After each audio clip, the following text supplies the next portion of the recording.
Hello everyone, it's Lou, and for today's video, I am very excited to share with you the swatches ng Grwm Get Ready With Me Cosmetics by my dear friend Melon. Yes, so na-receive ko to kahapon, and medyo hapon na kasi, so hindi na ako nakagawa ng video kasi nag-video ako ng mga tanghaling tapat para consistent ang ating natural lighting. But it looks like this. The PR is so nice. Okay, nabuksan ko na to, and what I love about this is, number one, the packaging. The packaging is cute. I love pink. I love pink, and I love women. I love empowering women and all. First of all, May, I love you so much. Congratulations dito sa another business venture. So actually, maliban sa pagiging content creator namin at pagiging friendies namin, dito talaga kami nagkakasundo pagdating sa business ventures namin. Tapos, palagi kami nagtatanungan, palagi kami nag-share ng ideas, ganun. So pagdating sa business side of things, si May yung isa sa mga taong pinagtatanungan ko talaga reliable business ideas, okay? And I remember we're talking about suppliers and all, yung mga printings and stuff. So I am super happy na officially launch na itong Get Ready With Me Cosmetics. Okay, so the best thing about this, as a content creator and a makeup beauty reviewer, yung mga nagre-review ng makeups, si May, isa siya sa mga renowned, as in pinagkakatiwalaan pagdating sa mga makeup reviews. Marami na yung nabuksang PR packages. So, she understands kung ano talaga yung kailangan at kung ano yung importanteng parts ng PR packages. So, this is just a little thing, PR package, But it's always on the little things. So, we have this envelope, which is super nice, na merong stickers. I love stickers. So, maliban dito, guys, marami ng brands ang gumawa nito. Meron siya nito, yung best before date. Dito mo isusulat kung kailan ma-expire yung makeup mo. Kasi diba may expiration makeup natin, yung mga 12 months, 24 months, 6 months, and it depends kung kailan mo siya binuksan. So, meron siyang best before. I love this, okay? This is like genius. So, meron din tayong It's a Swatch Party right here. This is in collaboration with Get Ready With Me Cosmetics and Smart Swatch. Yung mga nakikita niyong mga swatches sa Instagram na perfect hearts, perfect butterflies, perfect lines, ito yung ginagamit nila. And personally, hindi pa ako nakakagamit ng ganito. And sobrang tagal ko nang ina-assume at sobrang tagal ko nang pinapangarap makagawa ng ganong perfect swatches. So, we have it here! Okay! First time ko lang maka-receive ng PR package na may ganito. Okay, meron tayong hearts, meron tayong lips, meron tayong ng lines. Guys, ito yung mga perfect lines na nakita nyo sa Instagram. Meron tayong furry friends. Meron cats and dogs. So, I think we're gonna use this. And meron din tayong boba tea because this is the milk tint. So, meron tayong milk tea. So, since I have my dogs here, and actually, nginat-ngat na nila tong box, Minart na nila ang kanilang territory na, Mommy, this is my box. This is not yours. We have this mirror right here that is super glorious. Since this is super big, okay, you see the kalats, but this is super cute! Okay, so, ang dami kong sinabi. We're gonna go dito sa Milk Tint VOL.1. It looks like this. It's super cute, okay? Super cute. Ang cute. First of all, ang cute. So, meron tayong 6. Ito. So, these are 249 pesos. Cruelty-free, of course. Paraben-free. Shea butter, macadamia oil, and vitamin E. So, this also claims to be lightweight, buildable, long-lasting, blendable, and pigmented. We'll see about that. Because, as much as I love May, I am not biased when it comes to mga review, okay? And I haven't seen any review. I've seen the swatches, pero wala pa akong official review. And ganun ako mag-review ng things. Hindi ako nanonood ng kahit anong review beforehand, before ko i-review, para sobrang pure ng review natin. So, I don't know what this is. Para akong may allergic reaction. Parang medyo makati siya. So, don't mind na lang, guys. Yan lipstick na na-smudge ko dyan. Parang sa skin ko yan mismo. Anyway, so this is what the packaging looks like. Ayan, nakalagay, multi-use creamy tint. Sorry, gumagalaw yung camera ko, Kasi nandito yung doggo ko sa ilalim. Hinangat-ngat yung box ni May. So, ayan, meron tayo ng ingredients, meron tayo ng how to use, and meron tayong parang drawing dito. So, this is 8 grams of products for 249 pesos. So, how to use, guys, sobrang nakakatuwa. Ngayon ko lang nabasa. Wash or sanitize your hands. Apply small dots on your cheeks, lips, and lids. Naglagay na ako ng eyeshadow. Pero anyway, blend the creamy tint to achieve seamless finish slated. Yes, I love it. So, oy, asan yung mga... Gigi, why are you smiling? Masarap ba yung box? So, we are... Ooh! Guys, I love... Yung applicator niya, it's plastic, it's transparent. And for me, this is very hygienic para pwede mo lang siyang tawag dito, punasan, i-wipe after. Oh, this is a nice shade. Okay, I don't know about the perfect swatch, okay? Feeling ko hindi ko pa rin ma-achieve yung perfect swatch dito because of the crevices.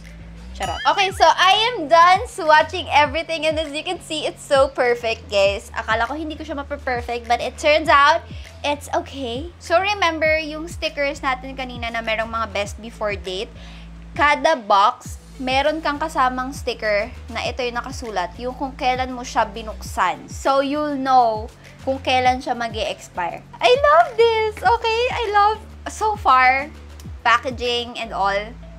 Good ako. So, now, let's check the product itself. Okay? Again, no bias here. Kung ano yung mapapansin ko, I'll say it to you guys. So, first, we have cheesecake, which is a very pinky nude right here. Next, we have here mixed berries, which is a very red shade. Ayan, parang siya yung pinaka-red. This is a cool toned red. Ang ganda yung tingnan kapag ganyan. Okay, so ganyan na lang. Kasi pag ganyan, parang feeling ko masyado nasa-stretch yung mga fur babies. Next, we have the shade, which is Okinawa. It looks like this. Itong pangatlo. And this is like, a very brownish terracotta shade.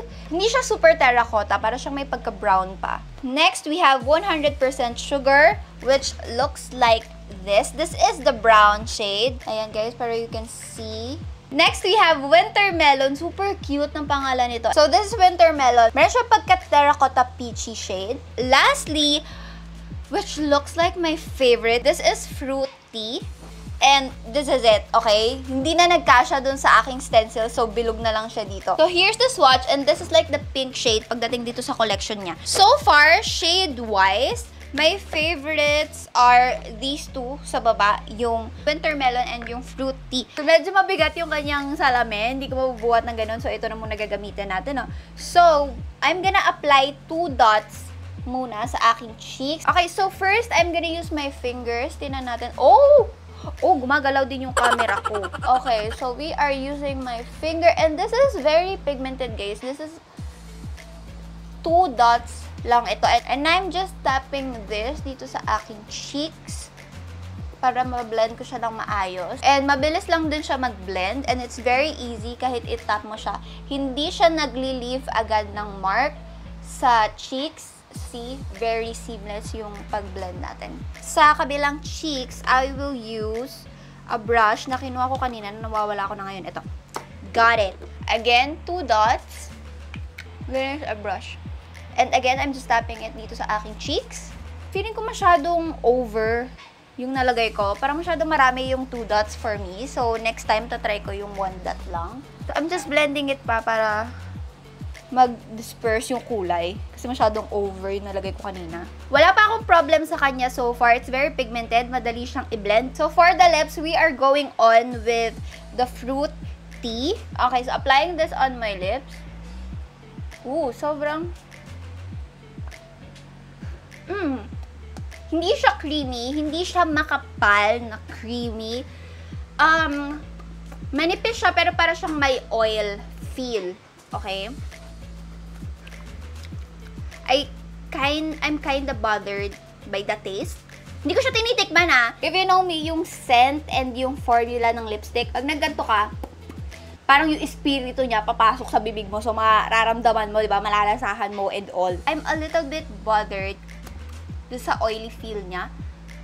Pero it goes away. Ngayon, hindi na masyado. Hindi na kasing lala nung una. And this may be different for others and for you guys kapag na-try out nyo na. Maybe this is not a big deal, but this is a big deal for me kasi sobrang affected ako ng mga scent at saka ng mga formula pagdating sa mga lipstick. But yeah, it goes away. Ngayon, hindi ko na masyadong nararamdaman. But it's pigmented, guys! Oh my gosh! Na-cover niya na yung lips ko. Yung buong lips ko. Yung ilalim pa lang yung nilagyan ko kanina, di ba? Sis! Okay, right now, na nag-set na siya sa lips ko. Wala nang feel, wala na yung oily feel.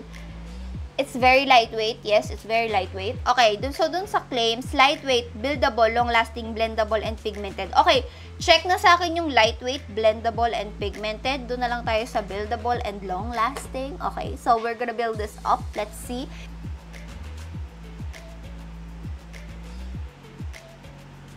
Ang daling gamitin itong dulo. I super appreciate the dulo. Yan, andyan na naman yung oily feeling. Wait lang ah.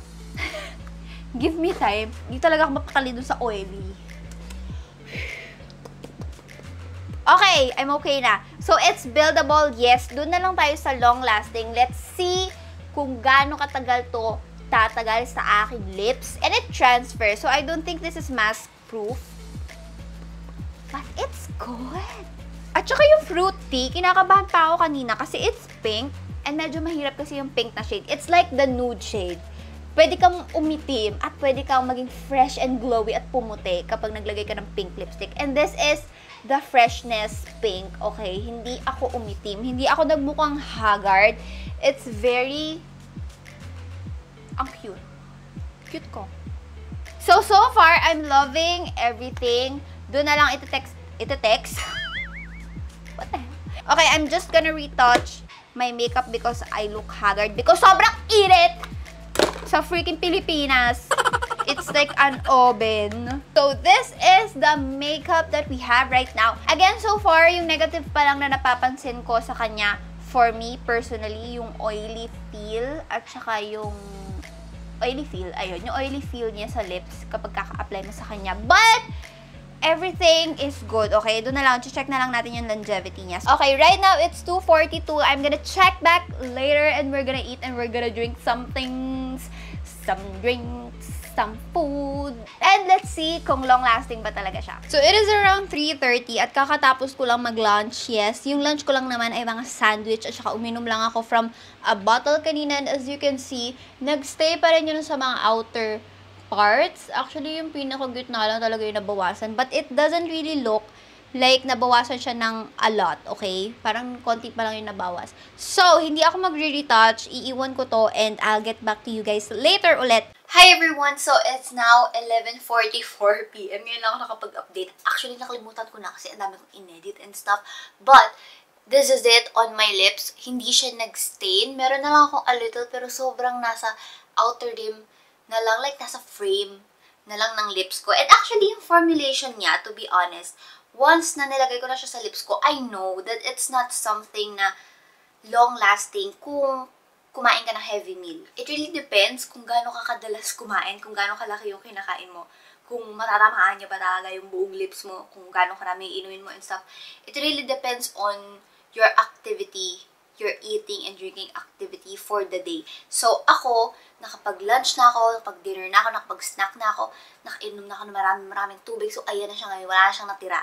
Just like any other lipsticks na creamy, yung hindi matte liquid lipstick, yung hindi mga stain and tint. Ayun, nakapag kumain ka, matatanggal talaga. Oh guys, I forgot to tell you about the cheeks. Andito pala siya sa cheeks ko. Hindi na siya as poppin', hindi na siya as pigmented katulad kanina, but it's still there. May, congratulations. I love you so much. Kanina nag-usap kami. Tapos nag-video ako. Sabi ko na-wear ko yung winter melon at saka yung fruity. Tapos sabi niya, hala, gusto mo ba? Nagustuhan mo ba yun? Oh, sabi, secret. Chat. Pero anyway, that is it for this video. I hope you enjoyed watching and I will see you on my next one. Bye!